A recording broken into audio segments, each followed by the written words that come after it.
ଏହି ଭିଡ଼ିଓଟିରୁ ଆମେ ଜାଣିବା ଯେ ଜଣେ ଗର୍ଭବତୀ ନାରୀର ଗଣନା ହିସାବରେ ପୁତ୍ର ସନ୍ତାନ ହେବ କି କନ୍ୟା ସନ୍ତାନ ହେବ। ଯେତେବେଳେ ଜଣେ ନାରୀ ଗର୍ଭବତୀ ଥାଏ ତ ତା ମନରେ ଗୋଟେ ପ୍ରଶ୍ନ ଆସିଥାଏ ଯେ ତାର କି ପୁତ୍ର ହେବ କି କନ୍ୟା ହେବ। ତ ଚାଲନ୍ତୁ ଏବେ ଆମେ ଜାଣିବା ଏହି ଗଣନାରୁ ଯେ ପୁତ୍ର ସନ୍ତାନ ହେବ କି କନ୍ୟା ସନ୍ତାନ ହେବ। ବାଣର ପୃଷ୍ଠ ଦେଇ ବାଣ ପେଟର ପିଲା ଗଣି ଆଣ, ନାମ ମାସ କରିଣ ଏକ, ଆଠରେ ହରି ସନ୍ତାନ ଦେଖ। ଏକ ଦିନ ଥିଲେ ବାଣ ତେବେ ନାରୀର ପୁତ୍ର ଜାଣ, 2 4 6 ଥିଲେ କନ୍ୟା ଜନ୍ମ ହୁଏ ଭଲେ। ଯେବେ ରହଇ 0 7 ତେବେ ନାରୀର ଗର୍ଭପାତ। ବାଣ ଅର୍ଥ 5କୁ ବୁଝାଏ। 5 ପୃଷ୍ଠେ 5 ନେଲେ ହେବ 55। ଗର୍ଭିଣୀ ନାରୀର ନାମାକ୍ଷ ବା ଗର୍ଭବତୀ ମହିଳାର ଯେଉଁ ତାଙ୍କର ନାଁଟି ଥାଏ ସେହି ନାଁ କେତେ ଅଙ୍କ।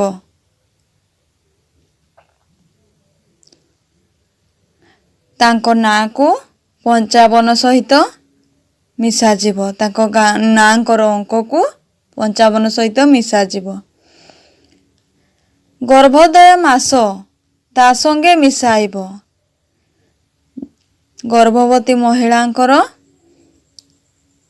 ଗର୍ଭୋଦୟର ମାସକୁ ତା ସହିତ ମିଶାଇବ। ସମୁଦାୟ ଯୋଗଫଳ ଯେତେ ହୋଇବ 8 ଦ୍ୱାରା ହରଣ କରିବ। ଲବ୍ଧରେ କିଛି ମାତ୍ର ନାହିଁ ପ୍ରୟୋଜନ। ଭାଗଫଳ ଯାହା ବାହାରିବ ତାର କୌଣସି ପ୍ରୟୋଜନ ନାହିଁ। ଅବଶିଷ୍ଟ ଯାହା ରହିବ ତା ଅଙ୍କ ରହିବ ନିୟତ। ତହିଁରୁ ସୂତ ଦୁହିତା ବୁଝିବ। ସେଥିରୁ ଆମେ ବୁଝିବା ସନ୍ତାନଟି ପୁତ୍ର ହେବ କି କନ୍ୟା ହେବ। 1 3 5 ଯେବେ ରହେ ଅବଶେଷ, ଜାଣିବ ପୁତ୍ର ଜନ୍ମ ହୋଇବ ଅବଶ୍ୟ। ଯଦି 1 3 5 ଅବଶିଷ୍ଟ ରହିବ ତ ଆମେ ଜାଣିବା କି ପୁତ୍ର ସନ୍ତାନ ଜନ୍ମ ହେବ। 2 4 6 ଅଂଶ ରହିଲେ ନିଶ୍ଚୟ ଦୁହିତା ବୋଲି ଜାଣିବ। 2 4 6 ଥିଲେ ଜାଣିବା କି ଦୁହିତା ବା ଝିଅଟିଏ ହେବ।